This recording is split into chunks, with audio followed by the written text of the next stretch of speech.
اور تمہارے ماں باپ کی شکر گزاری کرو، تمہیں میری ہی طرف پلٹ کر آنا ہے۔ اگر ہم والدین کی خدمت کریں اور والدین کے کھانے پینے کا بہتر انتظام کریں تو وہ خوش ہو جاتے ہیں، ڈھیر ساری دعائیں دیتے ہیں۔ ضرورت کے وقت پوری توجہ کے ساتھ دواخانے لے جانا، رشتہ داروں کے ہاں لے جانے کا انتظام کرنا، یہی خدمت دراصل جنت کی بشارت ہے۔ اور دوسری نسلوں کے لیے بھی اچھا نمونہ بنتا ہے۔ قرآن اور حدیث میں رحمی رشتوں کے ساتھ صلہ رحمی کی تعلیم دی گئی۔ اس میں اولین نمبر بھائی بہن آتے ہیں، اور ددیال اور ننیال کے اور سسرال کے رشتہ دار بھی اس میں شامل ہوتے ہیں۔ الفت، محبت اور حسن سلوک اور خدمت میں ان کا بھی حصہ ہونا چاہیے۔ اسلام نے شادی بیاہ کو آسان بنایا، لیکن آج کل کے ماحول کے لحاظ سے مشکل بنا دیا گیا۔ گھوڑا جوڑا جہیز، ہر پرتکلف دعوتیں، سب مل کر شادی کو مشکل بنا دیے ہیں۔ مضبوط خاندان اور زنا کو آسان مضبوط خاندان اس وقت ہوگا جب کہ ہم یہ سارے خرافات کو چھوڑ کر شادی کو آسان بنائیں۔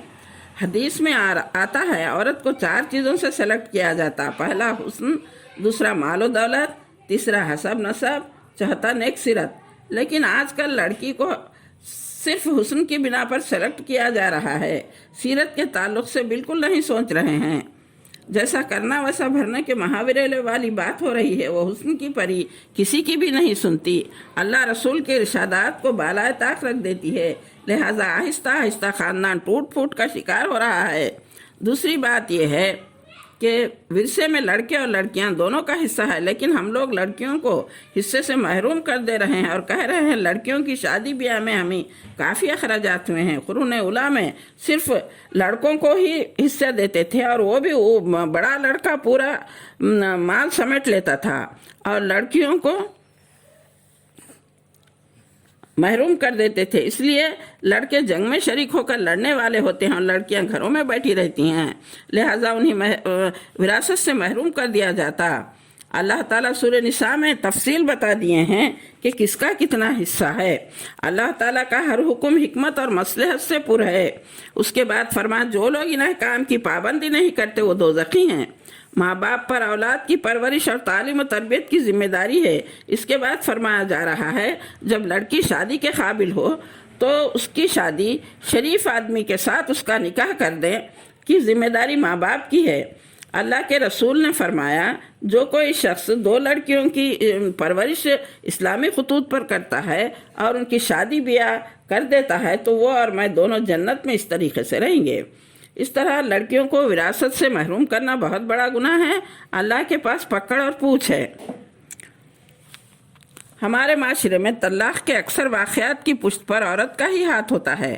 اکثر ساس بہو کے تعلقات، ماں بیٹے کے تعلقات پر بھی اثر پڑتا ہے۔ کئی صورتوں میں شوہر کی بہنیں اور دیگر رشتہ دار خواتین طلاق کا سبب بنتی ہیں۔